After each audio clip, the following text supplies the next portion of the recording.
Hey y'all, what's up? My name is Tom Mizzle. You watching my channel E13, and I'm here doing a review of Will's Housewives of Potomac, Season 4, Episode 13. Alright, I don't know how I'm going to do this review. I'm just going to have a conversation basically on it. Alright, so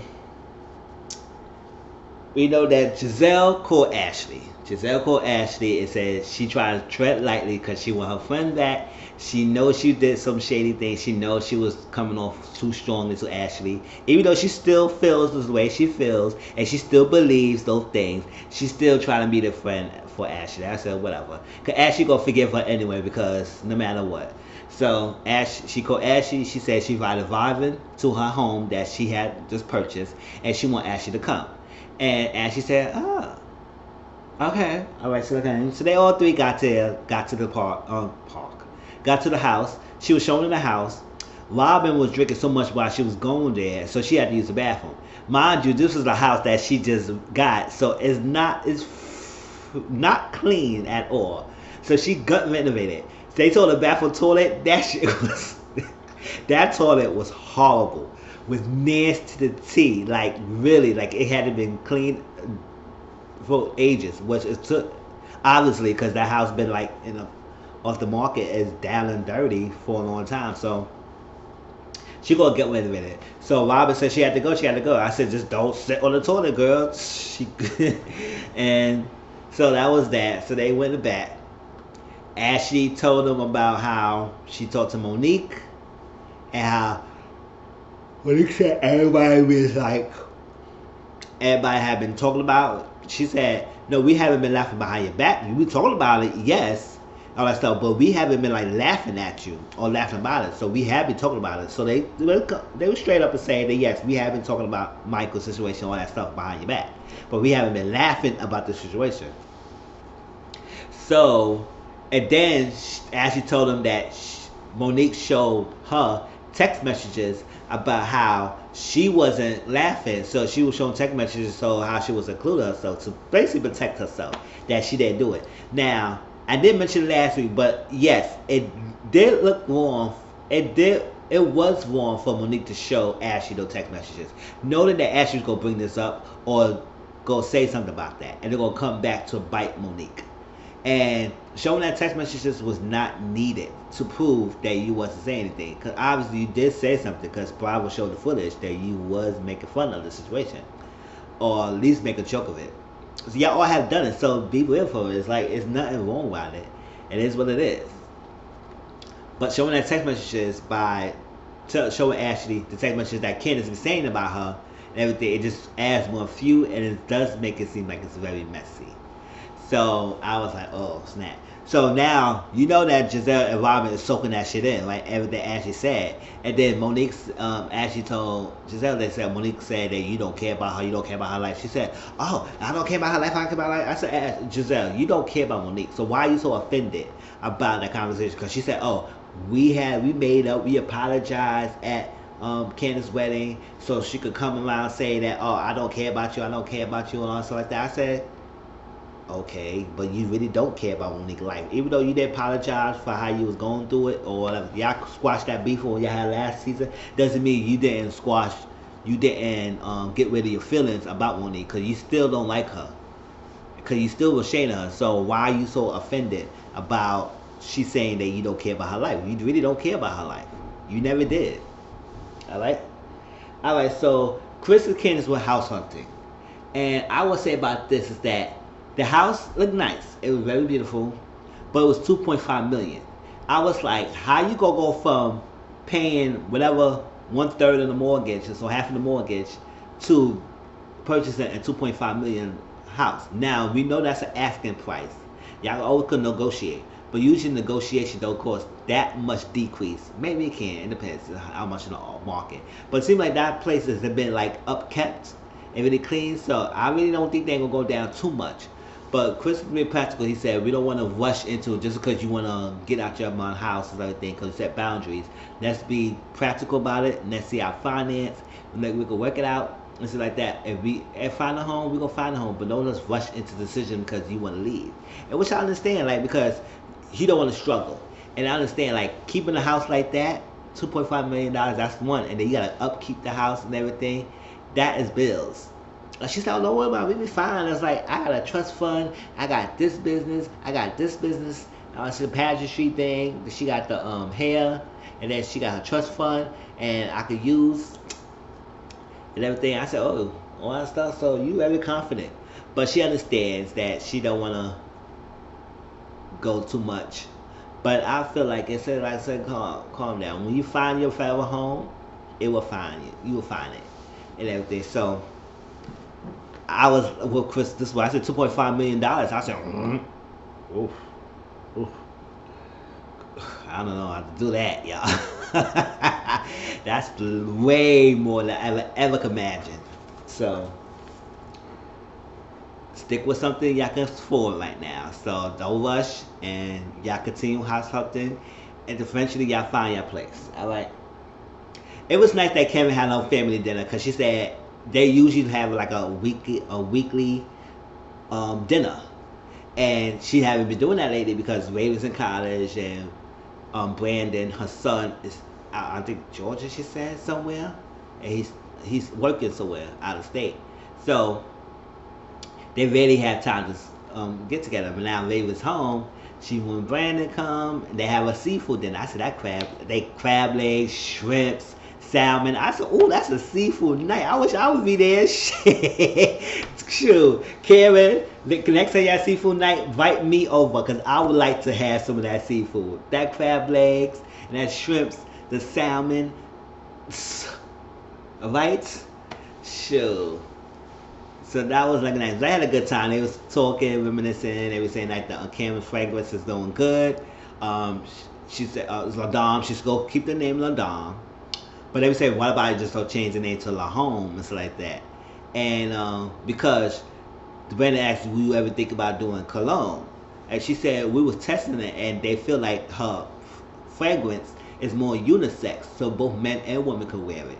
But if you gonna call it Ladom, most people gonna think that it's a freaking woman's fragrance. So I don't know, make a universal name to match with the universal cologne. But she says think about that. But then she did say, I don't want to work with Ray, you too bossy.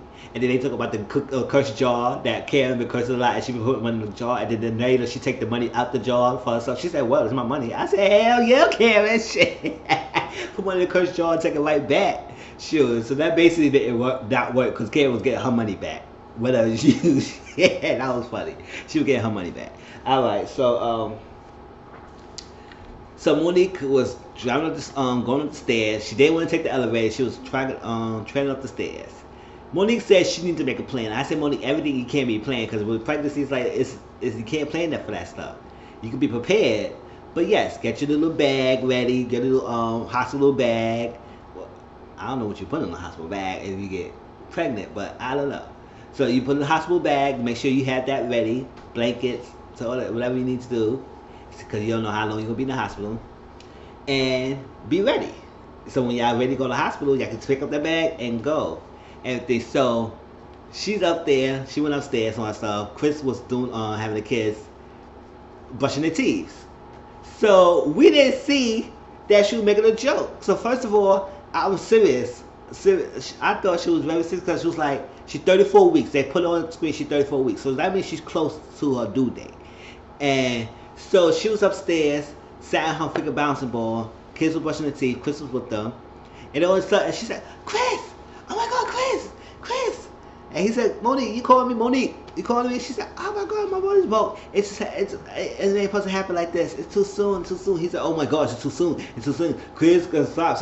I told you to stop. So he got freaking out. He was calling 911 to make sure. She's calling the freaking doctor, trying to call her doctor. Frank called her doctor and said, oh my God, this broke and all that stuff. And he was calling 911. She said, Chris. I said, damn, let him call, make the call, girl. He got to call 911. She said, Chris.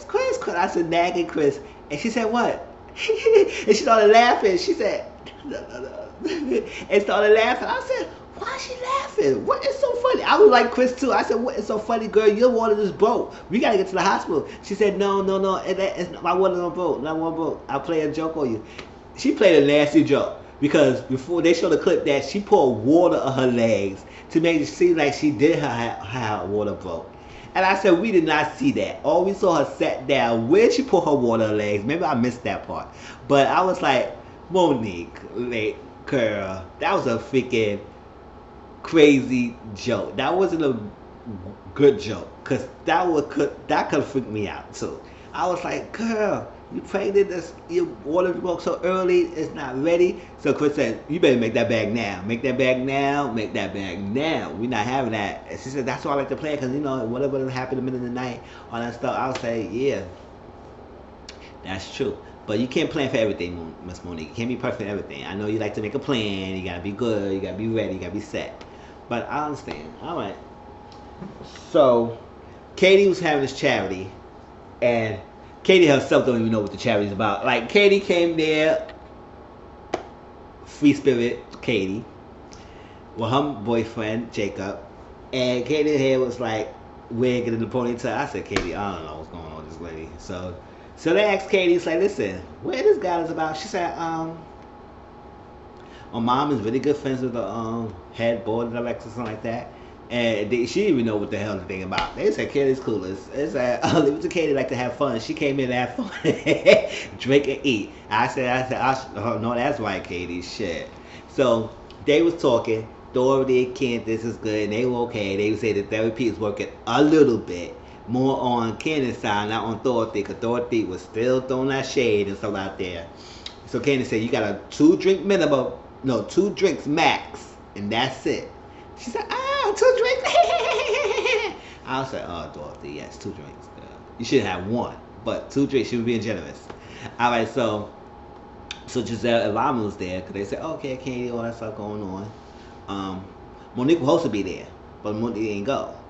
And they were talking, and Giselle was talking to the mother, and they said, oh, Dorothy said, oh, yes, Candace is a brat.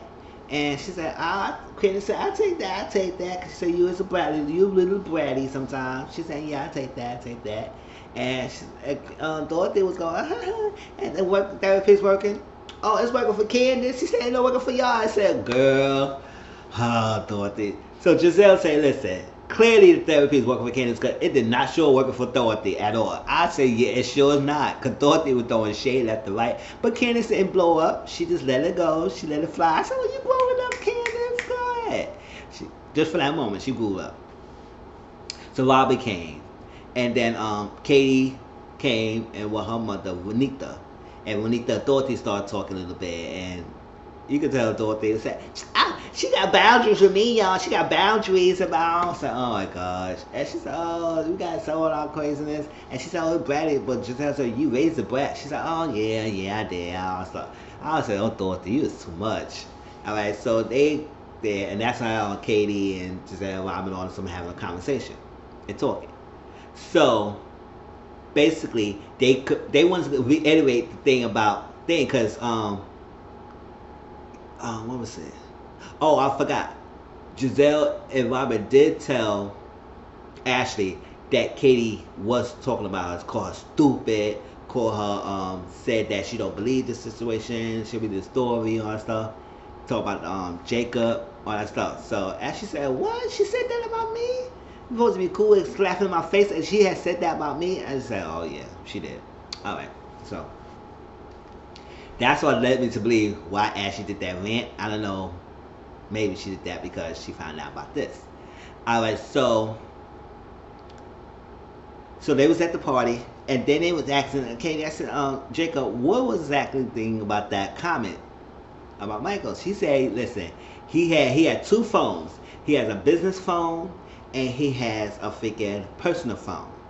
Now, Michael asked him, what phone do you normally pick up? He said, my business phone, I'll pick up mostly. He said, well, I guarantee when I call you, if you're on another call, you would definitely pick up your personal phone for me. I said, ooh. So they was like, ooh. So Jill said, no, it's too much happenstances going on with Michael. So listen, if he did this, I believe that. I believe this. I believe that. I believe that. I said, good, just you still believe everything you have. It's like, you just not going to really tell Ashley you believe everything. But you believe everything, so it is what it is. So Jill Robert said, listen, Michael saying too many things, all that stuff, is questionable things, and even though he make it say like a joke or matter, it's not right.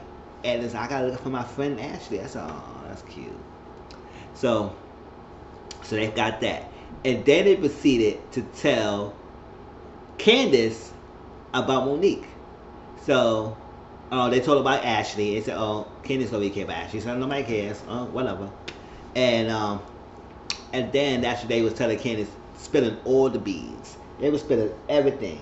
They said, no, Katie spilled that Ashley don't even have odds anymore. Which we found out, I think, is in Google or something like that. The odds got shut down. So that is the truth. And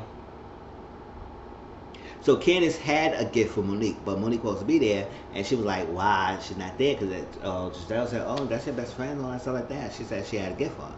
So that's what they told Monique, that Candace, that Monique threw you on the bus and saying that, listen, she had a conversation with Ashley and said how Ashley could say that everybody was talking about her back, laughing about it. And Candace said, "Yeah, we all had said something." And she said, "Yeah, we all had said something." But for Monique, for Ms. Goodtusha trying to exempt herself and saying that she wasn't talking about it by showing you actually the text messages that you had. So Giselle and Monique Robin had a problem. So why the hell she showing text messages? It's a private conversation between y'all two, which I do understand. It was a private conversation between Candace and Monique. So Ashley should not have read that text messages. So I do agree about that. So they said about the text messages and everything, and Candace said, "Oh, really?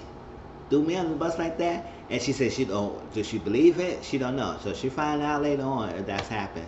But if she does, she'll say, "Damn, I will see how that. I see how she really feels, right?" I feel the same way, girl. So Giselle still was bothered by that comment about Monique's okay about her life. I said, "Damn, Giselle, you really that pressed." Obviously, you do care, because if he doesn't care, you wouldn't have been bothered about that. But that was that. All right. So the last thing was Ashley, right? So Ashley and Michael went out to dinner, and they feel good about it, how everything's dropped on, yada yada yada yada. But Michael feel upset about the ladies because they should have been supporting her, and they should have been down to her, and why they would make a correlation of what happened a few years ago that was like fun to this when things got dropped. So they just grasping the straws. I said, they're not grasping the straws, motherfucker. They're not grasping the straws, Michael. Get over yourself. Get over yourself. You've been questionable. You've been doing a lot of things. So nobody put out of thin air and connecting the dots and thinking that, okay, yeah. No. They're doing that because you had a history. So stop it. So she said, yeah. So then she proceeded to tell him about, and I said, how the hell you gonna keep saying that they should support her? Well, Ashley has not been doing it and been dogging the ladies in past season, and you have been jumping the background and dogging Ray about stuff too. So now it's on y'all that feel like the ladies should be coddling Ashley. No, that's not happening. They're not coddling that girl. So she needs to learn how to take it where she was dishing it. All right, so. And then she proceeded to tell him that she's going to try and see her father. He said he don't think that's a good idea. But he said, especially when you bring your mom with you, you should have went by yourself, and then she would go see the mom. The mom would see him her own separate time. She said she needed this because she just realized it's a stepping stone for her kid. It was like, the kid needs to know our grandparents. The kid needs to know the grandparents and the aunts and uncles, everything. And she wanted to make sure she have everything settled and work on the relationship or repair as much as can before her kid got here. Which is understandable. That's true. But she said that he blocked her when she reached out to him, and she felt hurt, but she still had a burning desire. So her mom flew to Atlanta. That's where he at. Met with Aunt Sheila. She has been keeping in touch with Aunt Sheila, but for a while. And Aunt Sheila said that her brother hadn't been talking to us for a while, a little bit too. But Aunt Sheila is happy to see Ashley, and she just realized she does want them to build a relationship. But she told Ashley, you got to understand, don't keep your hopes up, and if it doesn't work out, that's it. You got to move on and not focus on that too much. But I do want it to work out for y'all too. And I said, I understand it. So she went down there. Ashley and Sheila went to meet her Aunt Sheila and Uncle Jim. And they said they was happy to see her. And it's been a long time, but 12 years since they said last seen each other. And Uncle Jim said, listen, I may have mixed feelings on you meeting your father. She said, why you say that? Because growing up, he has demons inside him and stuff like that. We all know he was trouble. So he said he could be open to see me, and so he said, we don't know. We're gonna go. We're gonna be there, support you, whatever you need. She said, I thank you. So they were gonna have Aunt Sheila go to the door, and then they will come after her. She doing because he knows her, and they would go drive. So they drove to the thing, and they actually almost got cold feet. And I was with Sheila. I was with her mother. Her mother is Sheila too, right? I was with her mother. I would say, listen, you better get out this car. Listen, we didn't fly and drove over here for nothing. You better get out. Stop being that scaredy cat, right? And so I was saying, oh, so they went and they went to be continued for that. I was like, oh, yeah, all right. But that was Potomac, y'all. I mean, it was okay episode. It wasn't too much. It was like that. But Giselle, you still pressed. I can't wait to see what's transpired between Candace and Monique. Because now I started to believe, because they're all beefing right now on Twitter. And I want to know, maybe this is the reason why they started having that breakdown of the beef. I don't know. But that was Potomac, y'all. Please like, comment, subscribe to my channel. Tell me what y'all think about this episode. And I see y'all next week, alright? Peace.